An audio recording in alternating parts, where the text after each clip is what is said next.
ऋग्वेद पारायण तथा विश्वशांति गायत्री महायज्ञ अनुष्ठित। भारतीय धार्मिक भावना पर्यवेसित होइछि वेदशास्त्र रे। वेदरु ईश्वरଙ୍କ अवस्थिति, कार्यधारा और सृष्टिर समस्त दृश्य अदृश्य विषय वर्णित होइछि।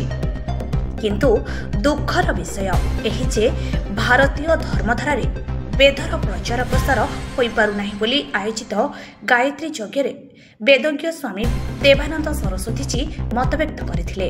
खबर अनुसार तीर्तल ब्लॉक अधीन इब्रिसिंग पंचायतर अलना बालीसाही ग्राम रे आयोजित होई जाइछि ऋग्वेद पारायण तथा विश्वशांति गायत्री महायज्ञ। एही यज्ञ कार्य पुरोधा थिले पंडित समीर रंजन दास। वेद पाठरे सहयोग करथिले रंजन कुमार सामल, मलय रंजन दास, ब्रह्मचारिणी प्रतिमा डॉक्टर अन्नपूर्णा आचार्य समेत नटवर, रश्मिता और मिनती, शिवाजी दास और वैशालिनी दास यज्ञर कर्ता और कर्त्री भावे उपवेशन करथिबा बेले एही समस्त कार्य मुख्य उपदेष्टा थिले देवेंद्र दास, विवेकानंद दास, रमेश दास, बाबाजी दास, बंशीधर दास, बापूजी दास, पबीर दास, अक्षय दास, छबीन्द्र दास, प्रकाश दास प्रमुख अलना बालीसाहीर ग्रामवासी वृंद। दीर्घ 26 वर्ष हेब एही यज्ञ कार्य सुचारू रूपे होई आसुथिबा नै आयोजन कमिटी सूचना दैथिले। यज्ञ परे आध्यात्मिक प्रवचन प्रदान करथिले डॉक्टर अन्नपूर्णा आचार्य और समीर रंजन दास। पारादीपରୁ रमाकांत राउलଙ୍କ रिपोर्ट, आवाज ओडिशा।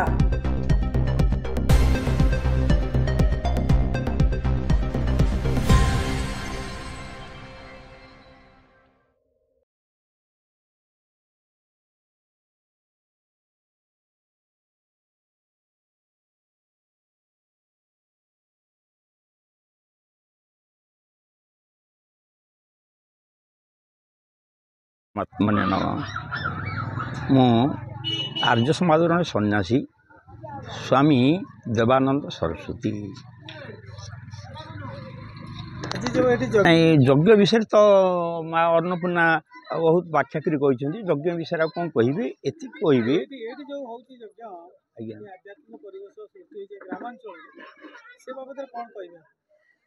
से बाबद माँ तो कहले से बात अधिका आउ डबल कही किसी लाभ ना।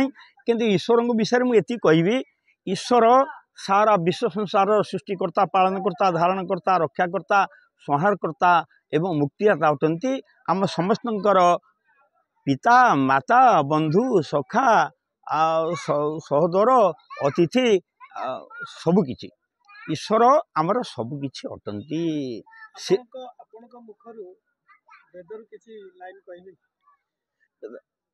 माँ तो जो सर्व जत्किंचा जगत्या जगत तेन तेक्ते न भुंजिता महागृत कषिद्रम। ये विश्व संसार मालिक प्रभु परमात्मा अटंती। से परमात्मा को आम समस्ते स्वीकार करवा।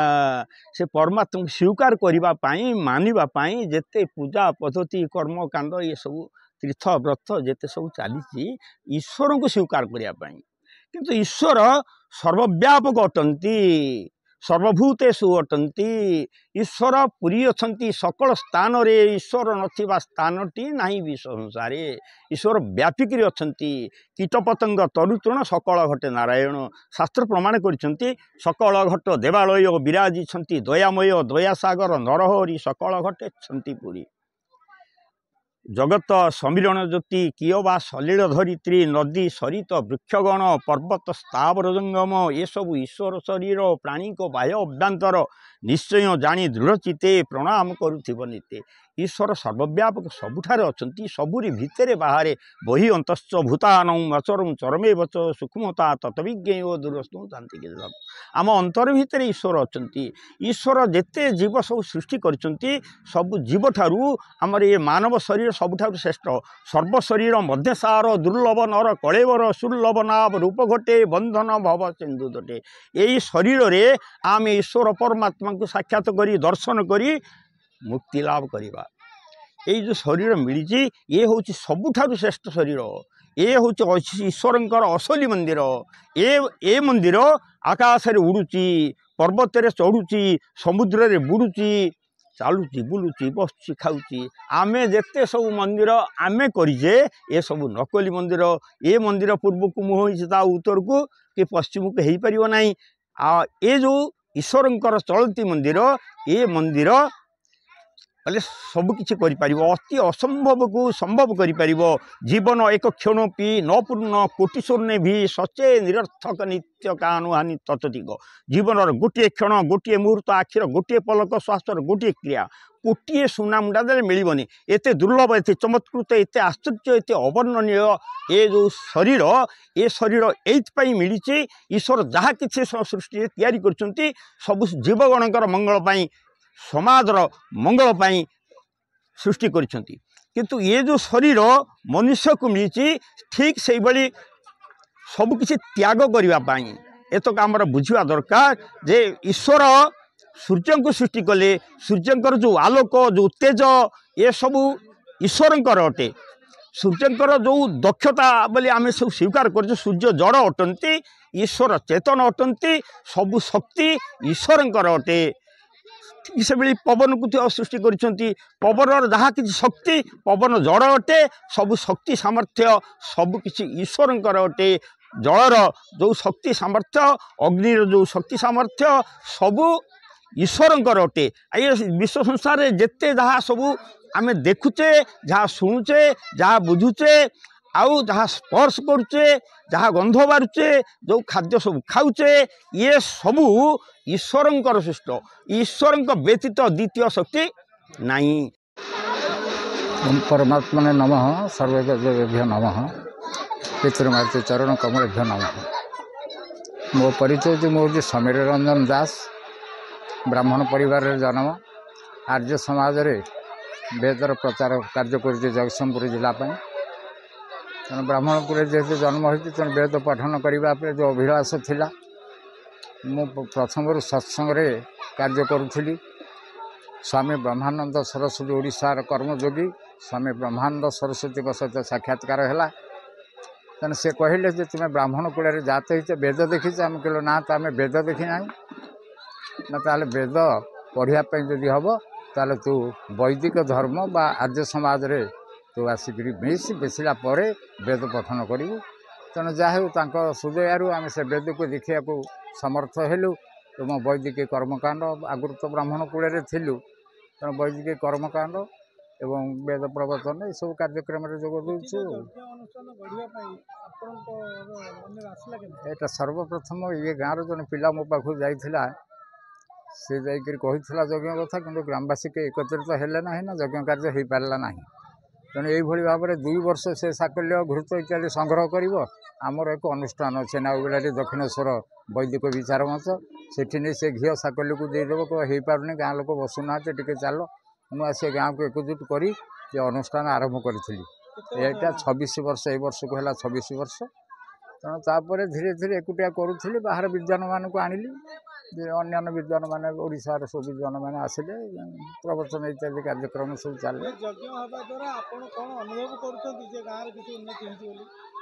गाँव यज्ञ तो कले परिवेशर उन्नति निश्चित भाव में होची वायुमंडल शुद्ध होची लोक मान भितर सचेतनता आसूची धर्म कौन ये संबंध में टिके ज्ञान होची आम पिला जानी ताकू जदि पचार साधारण पिला को तुम धर्म ग्रंथर नाम कौन से कही पारुना। आम इस्लाम पिलाटी पचारे से कहीदे कुरान आम जो प्रत्येक संस्था से माने धर्म ग्रंथ को जानते आमर एभली एक धर्म जहाँकि आमर पिला माने केही कहूना वेद बोली किए कौच भागवत किए कौच गीता किए कौच अष्टादश पुराण किए कौच शिव पुराण ये हूँ कौन ना वेदर प्रचार प्रसार हो पारुनी बोली। तेणु वेद को जाना आमर मूल ग्रंथ हूँ वेद। तेणु आम निश्चित भाव में वेद को जानवा आवश्यक अच्छी। वेद को जब न जाना ताल आम आर्य बोली परिगणित हो पारा ना। समस्ते से धर्म ग्रंथ जानी धर्म बाबद से शिक्षा दि जाऊँगी किंतु आम धर्म से कथा ना आमर ठकिकी चली समस्ते विभिन्न पूजा पार्वण कौन रहस्य किसी ना मिछटारे करुँच। तेणु वेदरे कहुई ईश्वर हूँ सर्वव्यापक सबुठी अच्छा। तेणु ईश्वर सबू जानूँ आम भितर मन भितर भाविबा कथा को ईश्वर जानुंट भावग्राही बोली कहुई।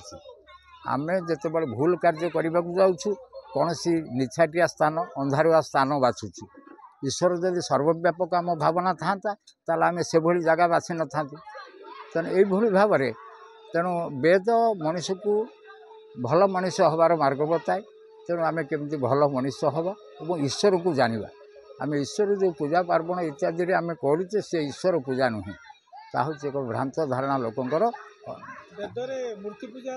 मूर्ति पूजार विधान नहीं प्रतिमा पूजार नहीं प्रतिभार पूजा अच्छी तेणु प्रतिभा को आराधना करे वेद कही कहीं ईश्वर जे सर्वव्यापक तांकर प्रतिमा हो पार ना नतस्य प्रतिमा अस्ति अस्य नाम बहुत जस वेद कहले से प्रभुंर प्रतिमा ना तेणु तांकर नाम को आम जदि चिंतन करवा ताल आम महत जस को प्राप्त हवा एक कथा वेद कहती तेणु ईश्वर प्रतिमा ना ईश्वर तो सूक्ष्म स्वरूप तेणु सबुआड़े से अकाय बोली कहल अव्रण मस्माप शुद्धम पाप पिद्धम कवि मनीषी स्वयंभू ये सब ईश्वर नाम ईश्वर जन्म नियंती ना वेद कहले अवतार ग्रहण करते ना अवतार कौन जो जगार फाँका थी सीना आसवे ईश्वर तो पूर्ण सबुठार अच्छी ईश्वर तो सबु जगार पूर्ण सी आसवे कौटिकी जीवे कौटिकी आसिले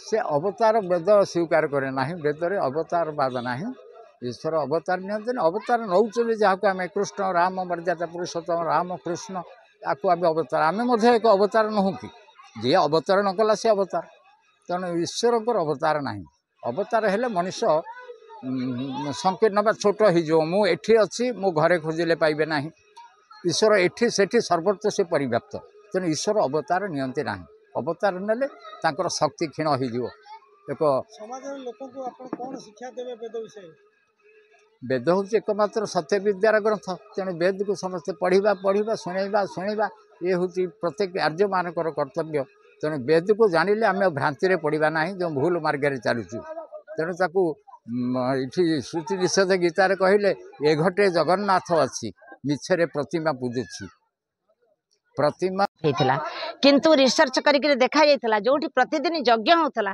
सेठी गैस कौन प्रभाव पड़ पारा ना कोरोना समय आपण आरोग्य सेतु देखिथे ताधे आमर कोरोना जो माने प्रतिषेधक जिनस कहुई यज्ञ गोटे प्रथम स्थान तार था कि जो यज्ञ प्रतिदिन होती कोरोना रोग हो पार ना तेणु यज्ञटा गोटे विज्ञान माने अमेरिका रे गोटे यूनिवर्सिटी रे अग्निहोत्र प्रतिदिन यज्ञ करा जाउची और ताधे रिसर्च करा जाउची यज्ञर जो भस्म ताधेरु औषध तैयारी करा होची जहाँ को खाई लोक मैंने ठीक होती तेणु जो प्रतिदिन जो मैंने यज्ञ करि थांती से माने पवित्र होई थांती और यज्ञ कौन बलि देवार विधान नहीं आ यज्ञ हिंसा हुए नहीं यज्ञ शब्दर अर्थ है अध्वर न ध्वर इति अध्वर कौन सी प्रकार हिंसा होबार विधान नहीं मतलब माने यज्ञटा विश्वर कल्याण करें हिंसा बिल्कुल हुए नहीं तेणु जो मैंने यज्ञ करि थांती बहुत लोगों को आम यज्ञ करेचु जो मैंने आइंष भी छाड़ी देछंती और छाड़ी दवा कथा कारण आइंषटा स्वास्थ्य हितकारी नुहे और मानव भी हितकारी नुहे और जीव हत्या पाप तेणु आम एक यज्ञ द्वारा लोगों को बुझे था कारण यज्ञ शब्दर अर्थ है हिंसा न हवा समस्त को सुख पहुँचेबा मुझे पर्यंत गुरुकुल को गली से पर्यंत यहाँ करुचे प्राय यहाँ हो गला आमको 30 वर्ष भितर हम माने 28-29 एमती हम वर्ष